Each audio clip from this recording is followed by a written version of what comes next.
Hey everyone, I'm Brother Incoherent, and today the deck is Pure Paladin. This is the first deck I'm covering a second time in the expansion so far. My first build of it was enough to convince me Pure Paladin was good enough that my build in particular was bad. This one swapped out all the cards I thought were underperforming, which was the Divine Shield Dude package.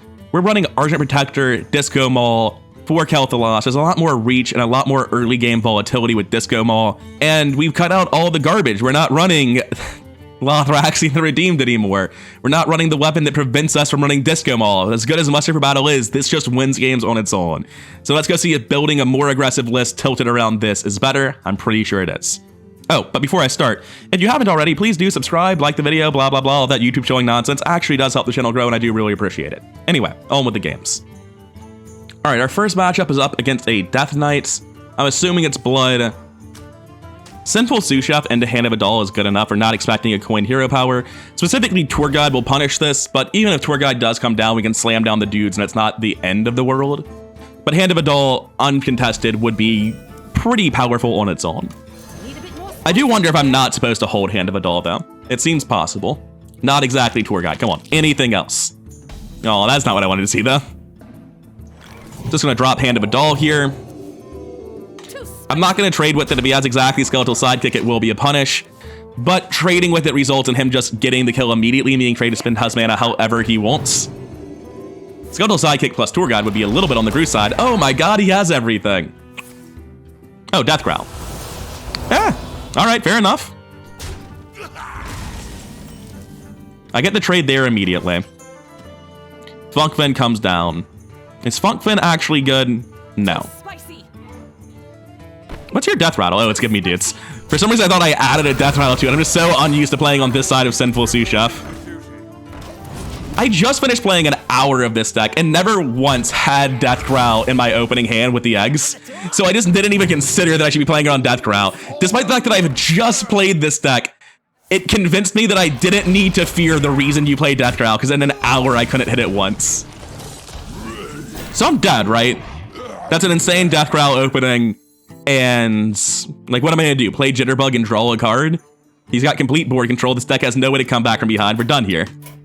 I've got Purator in hand. It just feels so pointless. Like, I know I'm not technically dead, and I have to play it out for a few more turns. But I cannot imagine how I win from here. The Citadel stands strong. I wonder what Shellfallen Baron means about the deck. Because when I was playing this, I really didn't want to run Shellfallen Baron. It might mean that he's not... I'm surprised he's playing for board control, to be honest. Does Disco Maul give me an alternative card play from Purator? No, not a chance, right? You just slam Purator here every time. Sinful Sous Chef class action Disco is not good enough.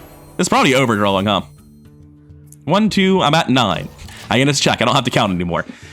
So I do have double Light Rays coming down. So that probably confirms that this deck version runs Grave Strength and not the Bone Shredders. Yeah, the best Unholy build just runs Death Growl with Ruby Eggs and Foul Eggs, doesn't it? You don't even use Bone Shredders, they're just not worth doing. Or maybe you don't care if Bone Shredders are giving you card draw, maybe you're just fine with that. Okay, I've got no rush here. These guys will be 0 mana at the end of the turn. We're definitely playing Disco Maul. We need to get this off very soon. Then for our remaining 4 mana, what's the best we can do? Is it Funkfin, Sinful Sous Chef? Is it Jitterbug? Is it Class Action? Hand of Adal? I can reduce this to a killable size and hit it. It's not great, but that probably is the best thing I can do, and that allows me to play Hand of Adal onto one of my taunts. So, sure.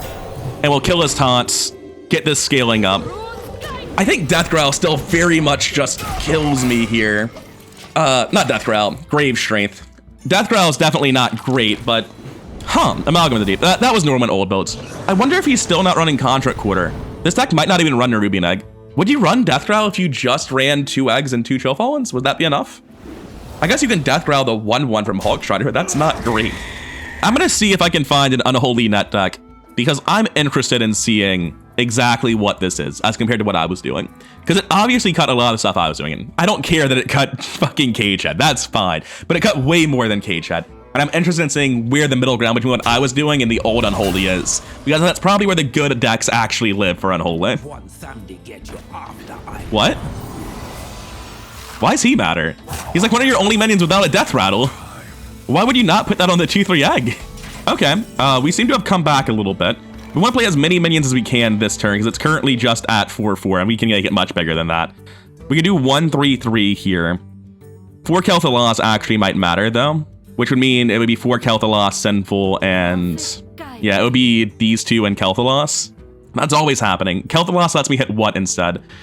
It gives a minion a 3 attack. It lets you trade in. That's worth doing. I would be hitting the 4/4 here. Okay. I think this is fine. I think this is fine. I think we actually stabilize. You kill that. I swing here. Somebody gets huge. That is a very large funk vent. And we hit for 7. Because my opponent chose to play control against me, I have an out here. If he'd been going face earlier and not trying to be the control deck and forcing me to hit his things, maybe this could go differently. But instead, because I was able to have the light show or the light ray swing turn after the Purator, I think we're in it. I was underestimating how good the Purator was because I'm on the wrong side of this deck. The Purator's guaranteeing me the light ray, so I shouldn't be as afraid as I am. It's not actually true though. That's one of the downsides of Jitterbug, is Purator could have drawn Jitterbug. I have multiple beasts in the deck. None of that's too bad, but it's also not good. Boogie Down's fantastic.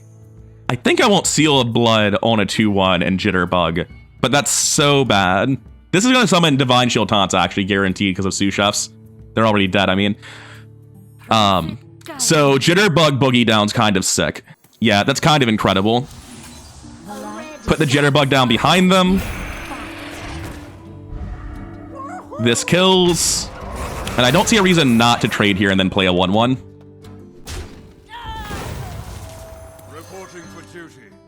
Weird game. I feel like my opponent mispiloted it. I wonder if I'll feel the same when I'm editing this and seeing it back. He does run Nerubian Eggs, okay.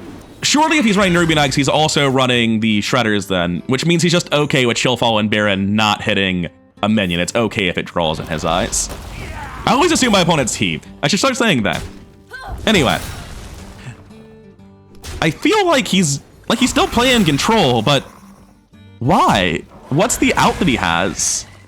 Like if he has Marogar in hand, he's just safe here, right? He can play the control deck. That should be Bone Shredder, I guess? Oh yeah, second Astalor. Oh, he does have Astalor, yeah. That's definitely an out to play for. Countess here is very, very good though. You hit the 1/1, what are we talking about? You hit the 1/1. Oh, you have a minion left. Well then I don't know what you were thinking about. Yeah, that was really easy. So we slam the Countess, and we open a box. Is there any chance we're missing lethal? Seal of Blood is 3, 6, 8, 10, 18. He's at 24, though, after this hit. So, not there yet. So we slam the Countess, and we open a box. There's a lot of things here that can be very, very good. Gaia the Tectonic is the easy choice here.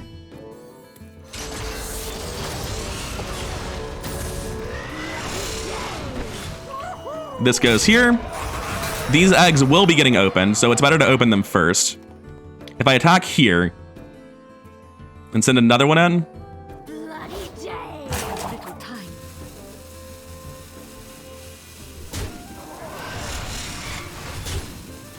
Yeah. He'll get to have... It doesn't really matter which way I do this, huh? He'll get to have the eggs, but that's all he gets to have. My board's big enough that we're fine. I was thinking there was a way to kill the Nerubian there, but that would require the death rattle to go off before Gaia's effect, and that's not the order it goes in, so definitely worse than I thought, but it still clears out a lot of his board, puts way more pressure than the alternative boxes. That's definitely good, but is Gaia dying? That was incorrect. You should have killed Gaia. Because if I discover any... I guess it's not any mech. Oh, and you can still kill one of them. Yeah, I guess it doesn't really matter as much as I was thinking it did. Let's open some boxes. He has Astalor coming down after this, so it's really important I find something decent here. A Nubricon's incredible. These, not so much. I really just want the highest health win, so Deathbringer Sarfang, then. You always come down first. Oh, I probably should have played... It's fine. Seal of Blood on you, because you'll be going face. This. That. Reduce one in size. I have to use this at some point to get through. There's no avoiding it.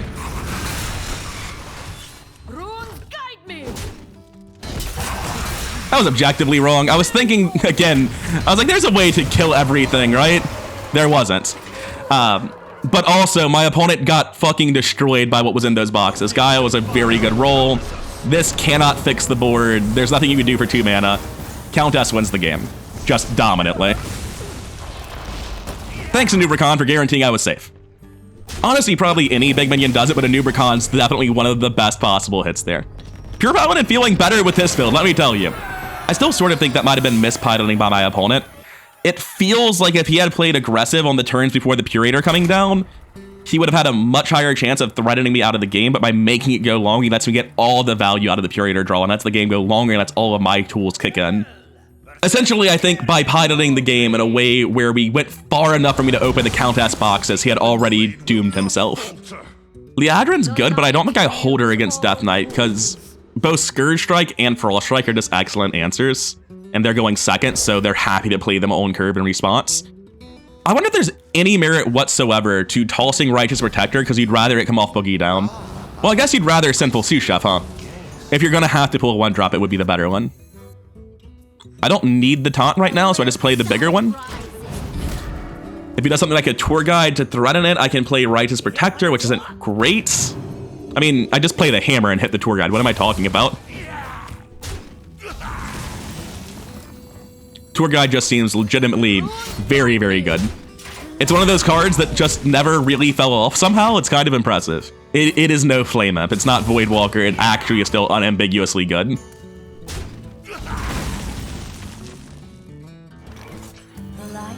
Not a great turn. Not a great turn. Next turn, we have Jitterbug, probably attack with the hammer. There was an argument to attacking there to guarantee that I get my 2/2 buff onto a Divine Shield, but it's not really important, to be honest. We slam Jitterbug. What if I attack instead of using the hammer here and I keep waiting? I think that's better. Oh, they're also definitely blood. That's kind of relevant information that I haven't been playing around. They haven't shown blood cards, but I mean, they're a Renathal deck. This is very clearly blood. So maybe I should just be playing faster. It seems optimistic to think that I can get under it, though. Unless I guarantee this goes on to the Jitterbug and the Jitterbug gets massive health, because right now, just the 4 damage from Corpse Explosion kills everything. So I can guarantee with this trade that my 3/3 goes on to this, which seems pretty good. Coin Asphyxiate or something of the like. Nope, that is not relevant. That'll be 6 corpses, which will not be enough by 1. All right.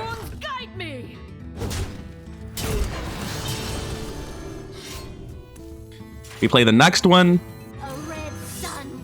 and we hero power. Get him, Jitterbug. I would like to draw an Order in the Court. Oh, it's not in the deck, is it? That was cut for Argent Protector, you said? I think I want to cut Argent Protector. I don't know if I feel good about that. Argent Protector, it's such a good snowball card. Like, it can put nails in Colpins really effectively. Your opponent's not expecting it, but he's going to be at 8/9 corpses. This is only a 7/6. And I can't get it to be better than that. Faith reveals the way. I can just absolutely make him have the Corpse Explosion and force him to use it on 1 minion, right? I think that's the play.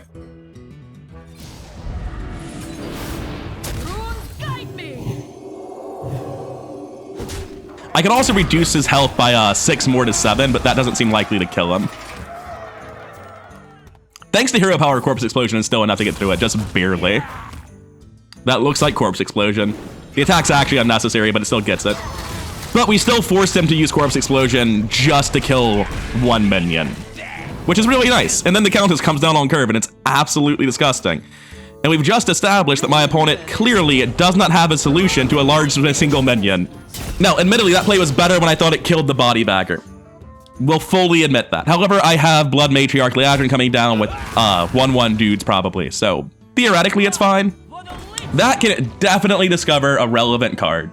There are quite a few blood cards that say kill him, and he has the mana to play both Asphyxiate and Obliterate.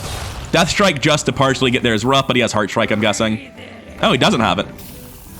He's at 10, 13, 16, 18 dead.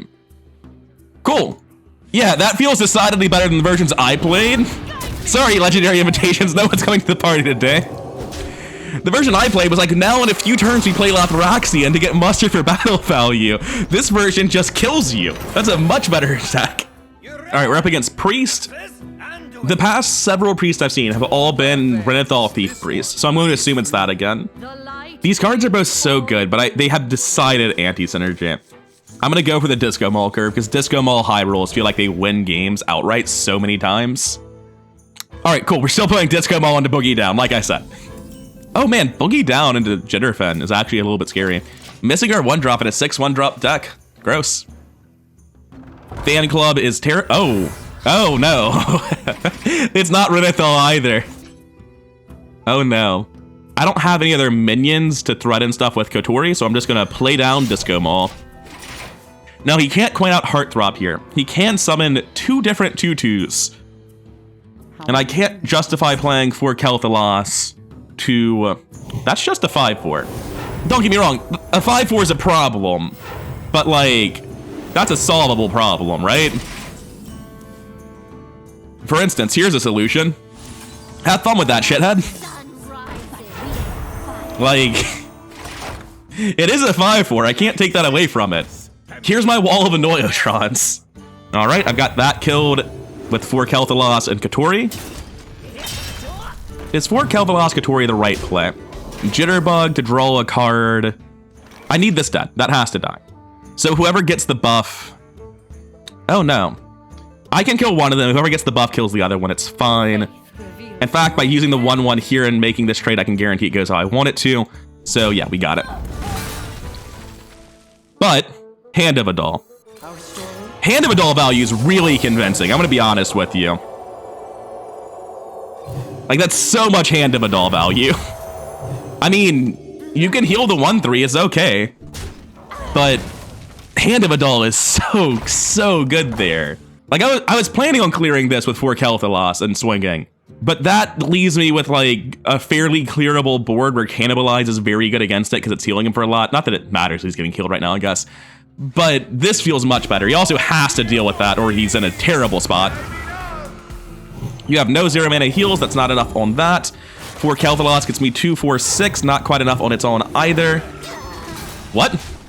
Oh, he had a second adoration charge, I just forgot about it. I literally thought he used it to heal this guy. Man, I'm going crazy. I just had to do like a hard double take there. Anyway, class action lawyer, trade, hit with this. Seal of Blood, go face. That seems really good. I mean, Seal of Blood, go face isn't actually happening. Runes guide me.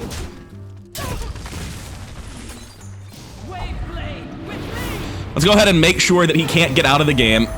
I really want to send that 7 face, but letting him draw cards for the rest of the game is a good way to die because he can just cannibalize this immediately and heal all the damage I've dealt. That is not cannibalize. This is easy Jitterbug, Argent Protector.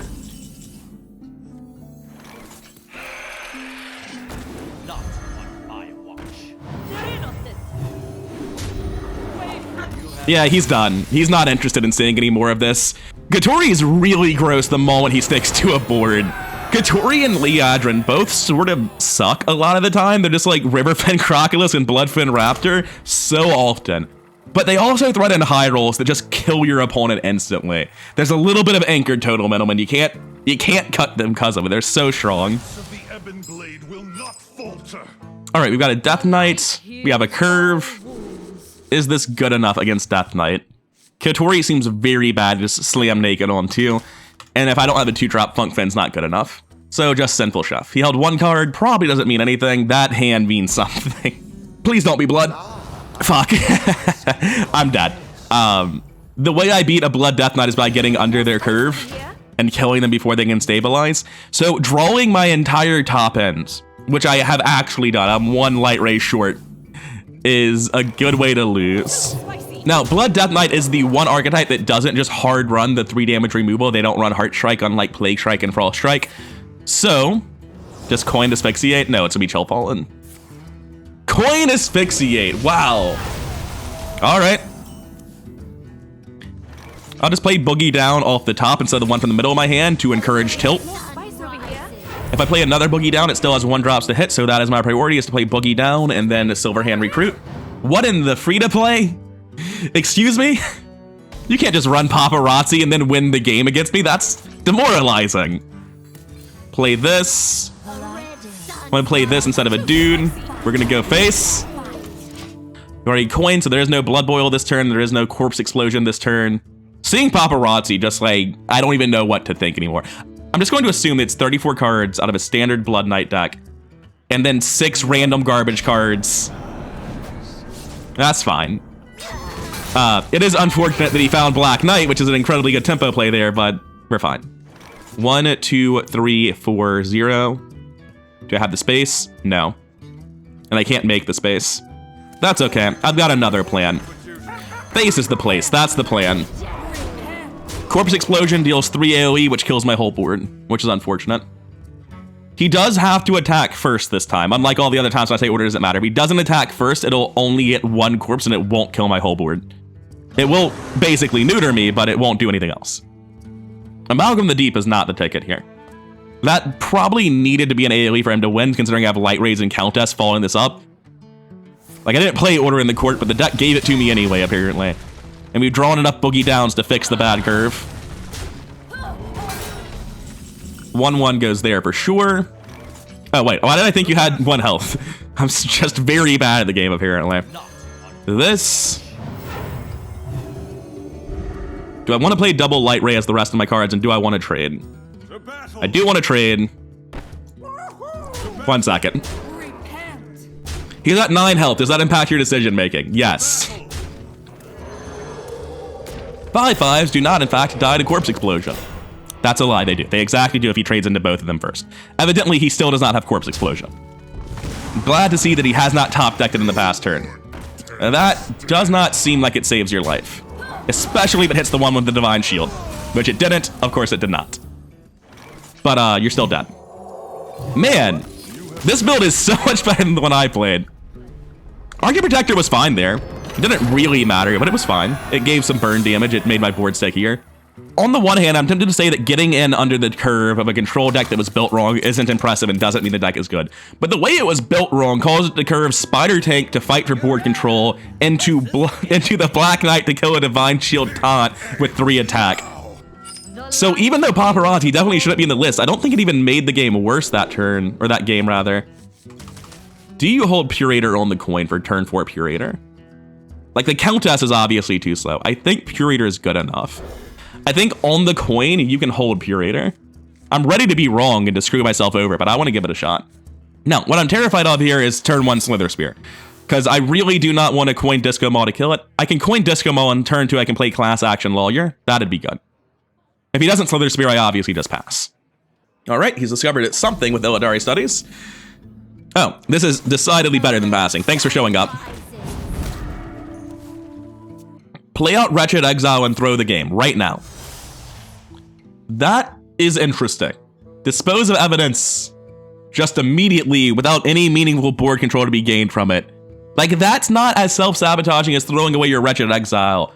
But man, I stand by what I said in my Demon Hunter video. The reason I am doing well against Demon Hunters is because I am not at Legend ranks. The people playing them are self-sabotaging like mad. Oh, I don't get to see when he went back. Damn, I wanted to make fun of him.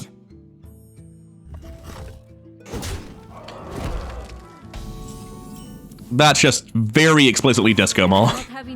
Nothing really to think about there. I don't need to coin because I have Class Action, Sous Chef, and to coin Purator, which is fantastic. Also, not only was that similarly throwing to playing your Wretched Exile naked, he proceeded to play his Wretched Exile naked. I see. Outcast Demon Hunter can just make shit up and find a way out of this. I believe in the deck enough to think it might, but it's not going to. Class Action Lawyer here is a little bit on the weak side. If I play 2, 3, 4, it goes down to 3. At next turn, I can just Light Ray instead of the Purator. No, I'm still doing this. Actually, I think it's right, because this lets me trade off my Sous Chef and play more dudes and Light Ray next turn. Presumably, my Sous Chef can die here. It's possible he generates no minions, in which case I'm not too upset. Hawkstrider Rancher, interesting. And Chow. I think Chow's a mistake. Any rush minion that's not one of your core win the game on the spot minions feels like a trap. So this has to go here because everything has to go here. but that's fine. Spicy. They're innocent. 1, 2, 3, Sun rises. 4, plus a million. Gee, I wonder if Disco Mall should get run instead of Muster for Battle. It's really close. Muster for Battle's a pretty good card. What was that? Was it plus 8/8? For 2 mana. Gee, I wonder if Muster for Battle can compete with that. Fucking Christ. I looked at Disco Mall when it was released. I was like, it's pretty good. Probably only around the same point as Muster for Battle. You have less 3-drops.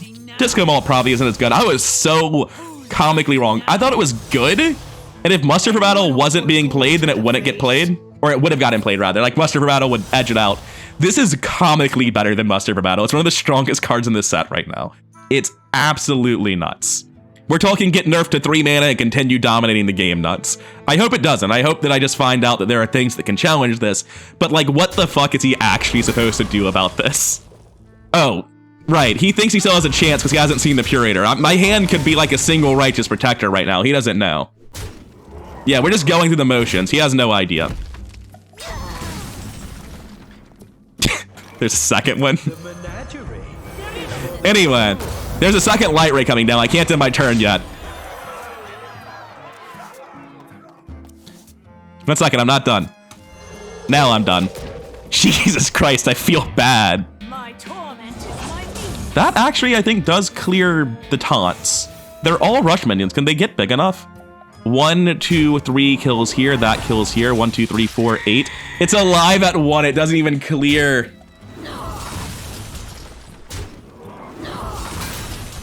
It's tragic. Oh, man. Technically alive. And he's gonna go down in the most appropriate possible way. He's getting killed with the card that really killed him. Guide me. I'm taking him to the disco. So yeah, I'm good. I feel no need to continue playing Pure Paladin right now.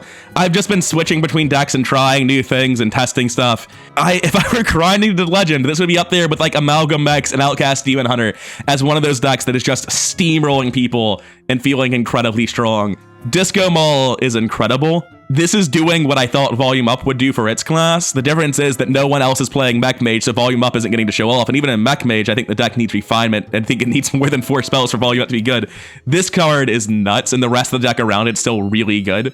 Boogie Down's insane. The value that you get out of this card, it looks bad, right? You get Righteous Protector with Taunt and Divine Shield, oh boy. But giving Divine Shield to Sous-Chef, giving Taunt to both of these, this is essentially 3 mana summon 2 Annoyotrons, but it's actually better than that because they'll have additional effects. They'll have 2 attack, or they'll have Death Rattles, or in the case of Righteous Protector, they are just Annoyotron with 1 less health, not that it matters. But it also removes them from your deck. Boogie Down's incredible. That's tremendous synergy with Katori and Blood Matriarch Liadrin and Funkfen, because these are 2-drops that you want to protect on 3. And then there are sticky minions that are hard to get rid of in time for Funkfen or Jitterbug.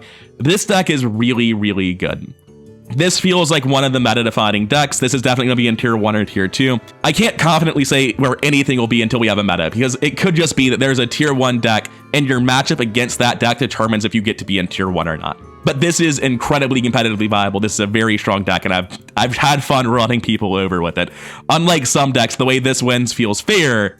It just feels fairly bullshit is the problem. There's no randomness. It's always +8/+8. That's the problem. Anyways, I'm done. I'm rather Incoherent. Hope you enjoyed seeing me run some people over with Pure Paladin. If you did, like, comment, subscribe. All that stuff really does help the channel grow, and I'll see you in the next one.